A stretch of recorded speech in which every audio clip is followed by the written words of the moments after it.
Olá, estudantes da terceira série. Nesse vídeo vamos falar sobre genes complementares. Genes complementares acaba sendo uma continuidade da genética, né? Um fator especial, um tipo de herança especial, que acontece quando dois genes ou mais interagem para controlar uma mesma característica. Tá? Nós conhecemos a segunda lei de Mendel, em que na segunda lei de Mendel os genes são independentes. Na herança, na interação gênica, o que acontece? Esses genes são independentes, mas eles interagem gerando uma determinada característica. Por exemplo, gene X, Y e Z, que sintetizam a partir deles as enzimas 1, 2 e 3, atuam sobre uma substância precursora, né? Aqui é apenas um exemplo, um símbolo aqui, hipotético, né?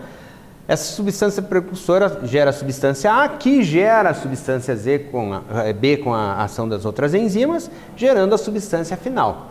Lembrando que esses genes, né, aqui uma representação para vocês, estão em cromossomos diferentes, tá? Porém atuam em conjunto em função de uma característica única.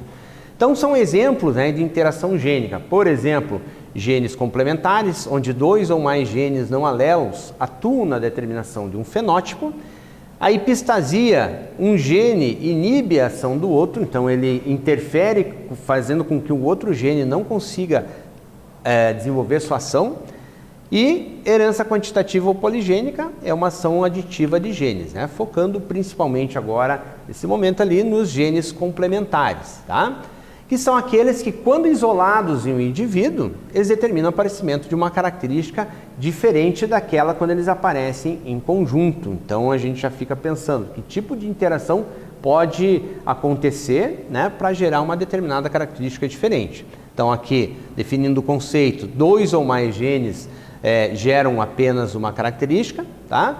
Geralmente, conforme a segunda lei de Mendel, e também, lembrando que são dois genes que a gente analisa em conjunto, né?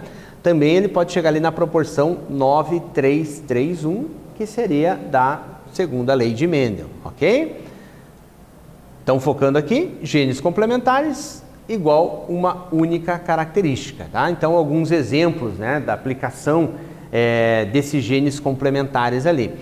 Em galináceos, temos os tipos de cristas, né, diferentes, que pode ser ervilha, rosa, noz e simples. Então são 4 tipos diferentes que eles podem surgir a partir da interação de algumas situações aqui.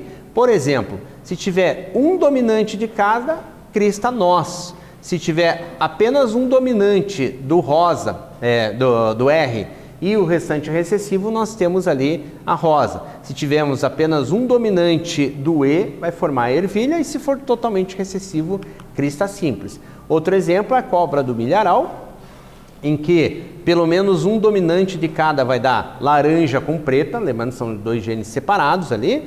Se tiver apenas um dominante do C, vai ser laranja, um dominante do B vai ser preta, e totalmente recessiva vai ser albina. Lembrando assim, gente, que quando tem esse tracinho, significa ali, pode ser maiúsculo ou minúsculo. Quando a gente fala assim, é pelo menos uma dominante daquele tipo de alelo ali que a gente está falando. E no ser humano também ocorre com relação à surdez.